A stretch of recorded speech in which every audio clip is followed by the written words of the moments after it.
Now it's time for our next brilliant panel, which is going to be on inclusion and equality, leave no one behind to achieve the goals.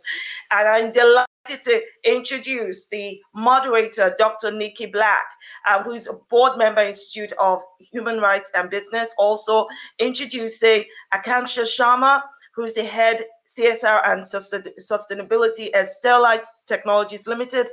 Also bringing on board Monica Fowler, who is CEO at the Ban Ki-moon Center for Global Citizens, and Sam, who is Chief Executive at the Nelson Mandela Foundation. Now, as they're all coming on board, I want to tell you something briefly about Dr. Nikki Black. All right, so Dr. Nikki Black is a director at ICMM, and that's the International Council on Mining and Metals. And prior to that, she was the group head of social performance at De Beers, and she sits on a number of advisory boards and panels. She's brilliant. She brings her A game and she's making a difference. So over to you, Nikki, and welcome everybody. Paola, thank you so much for that introduction. And how inspiring were those prizes, or those prize winners in the last section. Thank you. And I'm delighted to welcome my panel. Shola has given a headline introduction, and I see we're still waiting for Cello to join us. But given we only have half an hour for this session now, I thought I'd hand over straight away to Monica to ask you to briefly introduce yourself and your organization so that people joining us in this discussion can see quite what depth of experience is being brought to the panel. Gladly. Thanks for the opportunity. It's my privilege and pleasure to represent the Ban Ki-moon Center for Global Citizens. My name is Monika Fröhler and I'm the Chief Executive Officer. The center is founded by the former Secretary General Ban Ki-moon and his close friend Heinz Fischer. He is the former President of the Republic of Austria.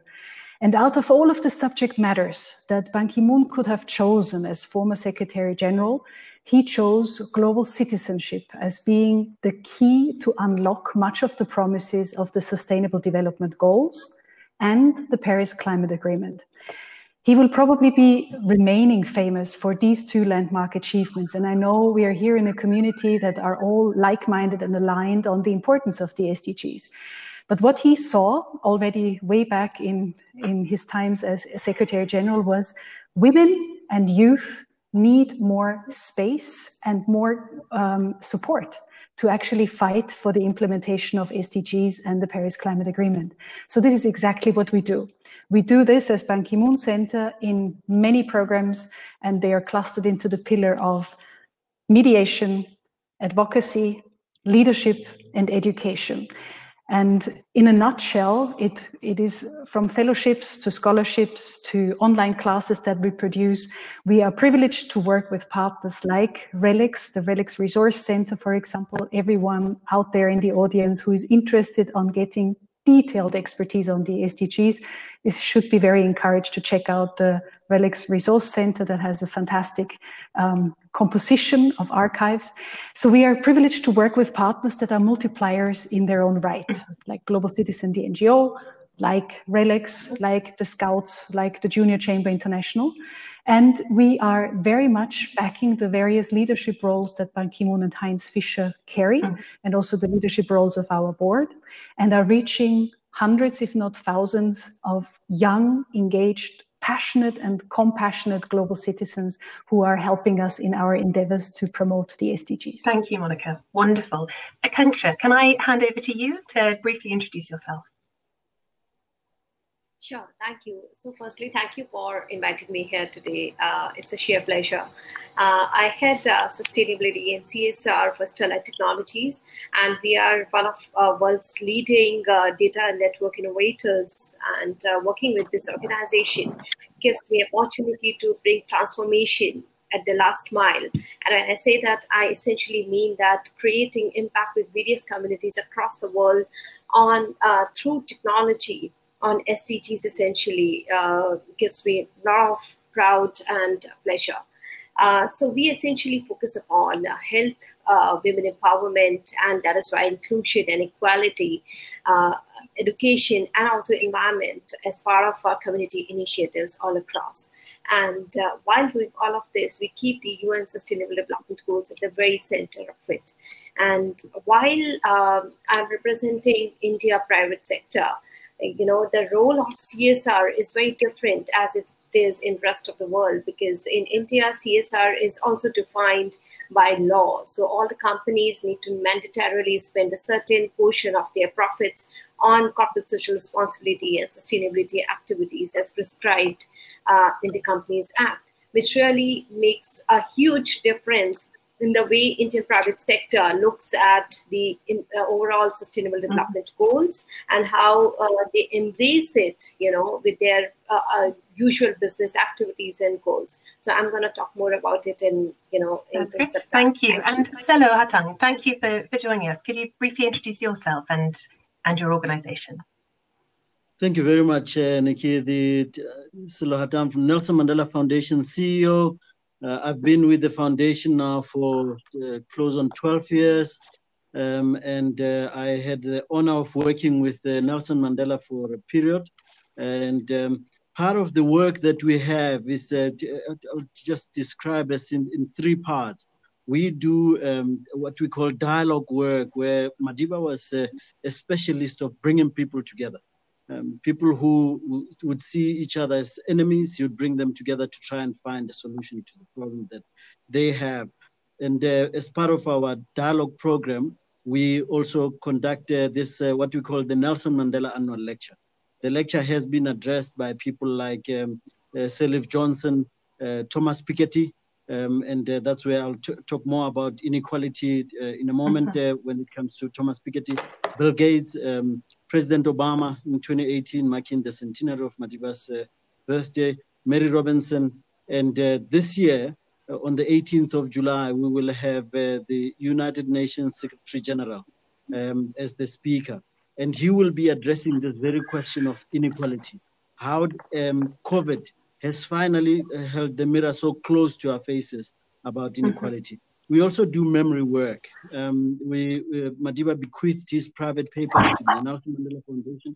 We have letters that he wrote while he was in prison, the vision that he held for the South Africa and the world that he wanted to see, the dreams that he had about a more equal, more race-free South Africa, but certainly the world. And the third part of our work, we honored that the United Nations in 2009 declared Madiba's birthday, Nelson Mandela's birthday, on the 18th of July as an international day for humanitarian work called Mandela Day. And we run it predominantly with the UN from South Africa, and we then ensure that on that day, everybody contributes towards building a more equal society that we want to enjoy. So that's briefly the work of the foundation. Thank you. Fascinating. Monica, if I could open the discussion with a question to you, and invite you to reflect on the impacts of COVID-19 on gender equality and inclusion. Thank you for the question. I believe that the role of gender in COVID needs special attention. Why?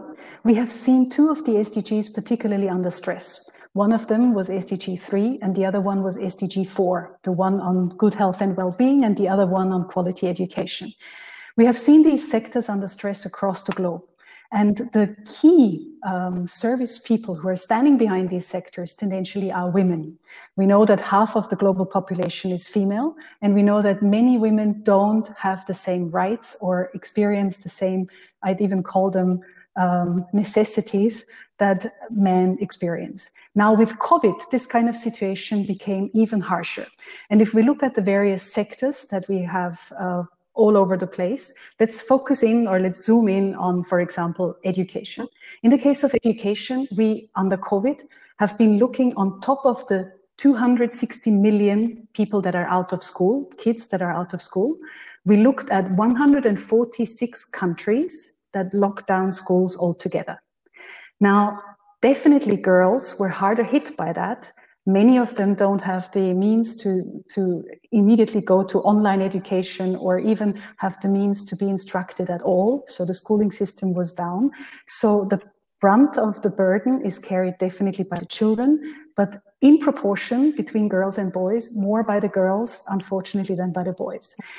The teachers as well, many of them female, 3/4 of the world's teachers are female, too, were particularly challenged because our systems are construed in a way that they are not very flexible, and that adaptability within schooling systems is possible in highly technology-prone societies, but not in the ones that are challenged in the first place. So the big questions were, and still are, access to education, then the continuation of education and the quality of the education. And women, again, have a special role in that one. When we look to the health sector, again, it's easy to illustrate that women and gender equality was challenged very much. Something even mirror imaged in the equipment that is available. We have equipment that is tailor-made for men most of the time, and not necessarily even for women in physiques necessarily. That's on the micro scale. On the macro scale, healthcare providers and social care providers are feminine. Again, here we have the majority of the roles are taken by ladies. And here as well, we have little resilience in the system and little chance for adaptability. So where does this lead us? Even I'd say in the maternal health and child health care sector during the crisis, the system was particularly challenged as the access couldn't be guaranteed. What does it mean? It means that societies that were better equipped to deal with the crisis tend to be societies that are more open-minded to a real gender equality on all sectors. And that pertains to the health sector, that pertains to the education sector as much as to the economic sector. Societies that were led by female leaders is another point that I might be able to dwell on later, tendentially did better because of certain circumstances that are systemic, I suppose, than male-dominated nations that had a my nation first kind of attitude with foregoing multilateralism. So I'll stop here, but I'll gladly elaborate on some of the points. Thank you, Monica. Now we'd like to turn to Akanksha and then to Sello to get a sense of how these issues are playing out within the Indian context and then in South Africa. So to Akanksha, India is critical to the overall achievement of the goals. And in an Indian context, what progress against Goal 5 and Goal 10 is India making? So thank you for this question, Nikki. And I think in India, it's a question because being a developing country, which is also caught up in the age-old concepts of patriarchy, particularly, we are a country which is, predominantly rural, and the mainstreaming and inclusion of women is still a goal which is far to be achieved in India. And when I say that, I also mean that, a mainstreaming from the economic lens is very, very important when it comes to gender equality in a country like India, because unless people have the access, which is a very basic access to be a part of this large economic activity, I live in a country where women have to seek permissions from their male household, owners or their brothers and fathers to step out. And in that scenario, getting access to women to contribute and generate income and stand on the 2 feet is something which is an aspiration. And having said that, in today's COVID scenario, which has starkly, made all the differences very evident, I think this has also raised greater concern on the gender issues, because as per the National Human Rights Commission and the Women Commission, a huge shift in the reports pertaining to domestic violence have been. This is a great concern for the entire country because, people are staying together. They do not have much access. The law order is on stress. Besides this, in addition, the healthcare sector, which I believe Monica aptly said that, it's predominantly women served sector. And in that scenario, also the larger economic factors are governed by, men. And women are more and more getting dependable on their, male counterparts. So there is completely gender inequality case. However, the government is coming up. What's really interesting to observe in India is the contribution of the private sector. because businesses are really coming up in a big way to contribute out of their corporate social responsibilities, hand in hand with the public sector, both in terms of the private healthcare or building resilience with the communities on all these sustainable development goals. Mm-hmm. And I think that's one of the things, that how more innovative approaches can be developed on public-private partnerships, particularly in developing countries like India, to foster development which is more sustainable and inclusive of all. Brilliant. Thank you very much. And Sello, how is this playing out in the South African context? What progress is being made? Thank you very much again, Nikki. I think in terms of gender equality and reducing inequality generally, it's been a struggle. And I think what Akanskia said applies truly here in terms of also the role of business, because what we have is that we have laws that compel businesses to enforce some kind of equality in their systems. So there must be greater recognition of women when it comes to your board. You have to have a greater number of Black people also who participate in the economy. So on the political front, we have since the dawn of democracy in 1994, government having the state rather playing out a role of saying there has to be greater representation of women. So we're looking at close to 50% of women in our parliament, for example. But that does not then have, also in terms of local sphere of government and the province. So however you then go to businesses, the picture is still really skewed towards men, predominantly white men that are still dominating that space. So our system still needs a lot of attention. But I want to go back to also what Monica said earlier on in terms of the role of COVID, because what COVID has done was to hold the mirror so close to our faces about what we had normalized. Mm-hmm. We had normalized gender-based violence, for example. Now there had been with the lockdown that we had in our country, you had the rise of gender-based violence to almost unprecedented levels. Mm-hmm. And it tells you that society had normalized some things that we should have really thought were abnormal. This also includes how we need to be playing a role in terms of ensuring that access to education becomes something that's hugely looked into. We have launched a project called Abangasali, and what it means in a local language, South African language, it means no one should be left behind when it comes to early childhood development. At the moment, our education system actually encourages the draw of the lottery, where the family you're born in, the color of your skin, the community where you come from still plays a huge role in terms of your success. Now with Abangasali, we're saying from the start, when a child is born, going back to what Mrs. Machel said earlier on, going back to you need to then have society making it possible for you to succeed. Never mind where you are born. And Abangasali is about registering these early childhood development centers, making sure that they are recognized. At the moment, early childhood development practitioners, for example, are not getting any relief from state relief because most of them are not registered. They are in informal settlements, etc. So there's still a long journey to go, but we are still fighting to ensure that these things are done. Thank you, Sello. But before we turn back to the other panelists to actually ask all of you where you see the opportunities to achieve these goals are in the next 10 years, Sello, I'd like to ask you for your reflections and also echoing a question from Cynthia in the chat function, asking about thoughts on how COVID-19 is disproportionately impacting the Black and Brown community, and as you say, has held a mirror up to those inequalities. Obviously, inclusion and equality are at the heart of the Nelson Mandela Foundation.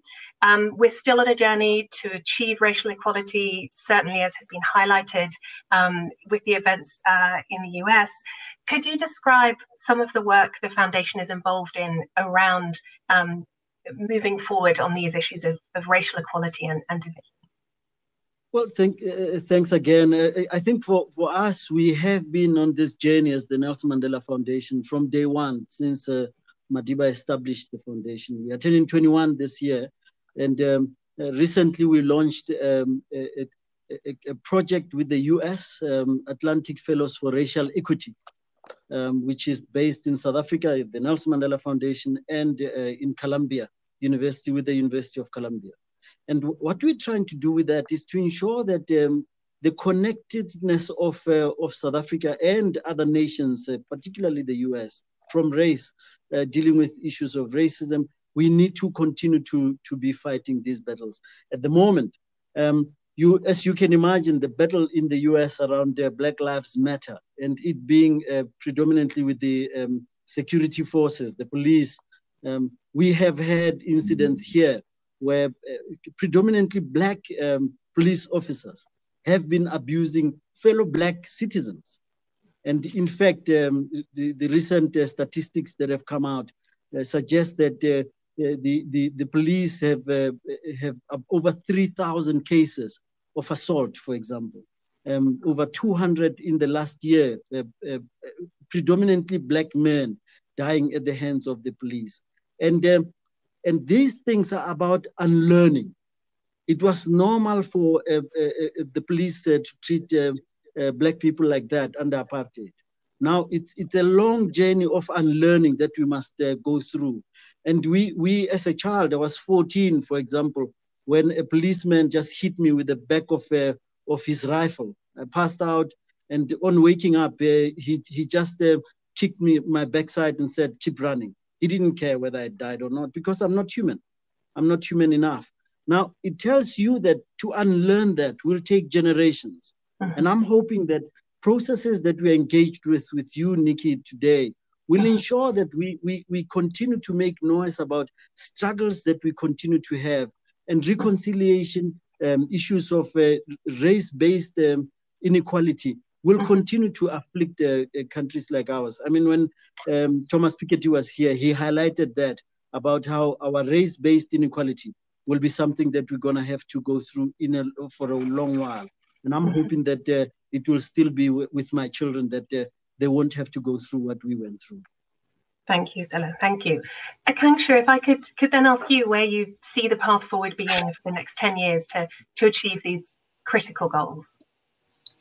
So, particularly in context to India or in developing countries, I believe the question is about have and have-nots. And it is not just, things, even the basic and essential services like healthcare, education, water, sanitation. We do not have equitable access to all of these things across the country, and it's really unfortunate. So I believe that in the years to come, and you're talking about a 10 years time frame, I see a very innovative model of PPP needs to be fostered. I really believe that businesses who are the resource generators need to come hand in hand with the public sector and the governments to create a very inclusive world, where basic access is provided to everybody and no one is left behind. I also feel that, today when we talk about inequality, we need to really see it from different lenses. It is not just about gender or, economic inequalities. I think I live in a country where, there are very few people who are economically empowered, and a large portion of the country lives under the poverty line. And in that scenario, how mainstream avenues for income generation, for becoming even a part of that economic activity is a big question in itself. So I truly believe that, all the change agents of society need to work together, and more focus needs to be on innovation, on fostering new models of change and development. Absolutely, Akanksha, thank you. And Monica, what do you see the path forward being? The opportunities are multifold, and I can only motion what Sello and Akasha have said. Absolutely correct, that yes, we do need to continue to make noise of the struggles we have. I like that line a lot, Sello, that you mentioned. We do need to continue on that. I see 4 very specific opportunities. One lies in cooperation based on facts. Those governments that speak the truth, not only to their constituency, but to others, and are willing to communicate well, succeed better in the pandemic and beyond the pandemic better. And I'd say there is a direct correlation between multilateralism-oriented countries and doing well in the pandemic. That's my point number 1. And the component of activism right now, Black Lives Matter, Fridays for Future, it speaks the truth of realities and hence shouldn't be an underestimated force for policy change and even for governmental reorientation and reform. Second point, technology. I truly believe the opportunity with technology has been more than evident now in COVID and even heightened in COVID. There is a great, as Akasha said, there is this phenomenal disparity that we need to close. We need to close the digital gap. Women and the gender gap is there, and there's the northern-southern gap, unfortunately, and much more work needs to be done on that one. So while cooperation is the political mantra, technology is the means. The system needs to be definitely better prepared and better resilient, and particularly the sectors that I have mentioned before, SDG 3 and SDG 4, need to be more resilient and more adaptable to circumstances like these, but beyond. And I think the driver to all of this, and this is my last point, so political mantra means system, the driver of all of this should be compassion. We are in this together. We have one planet. This is planet A. We don't have a planet B. We have one plan, and this is the Sustainable Development Goals. We don't have a plan B. And unless we are compassionate towards one another and see that we have more in common than what divides us, then we will really leave no one behind. Monica, thank you. And thank you so much to Akansha and to Sello for a fantastic panel. I can't think of a better note to end on.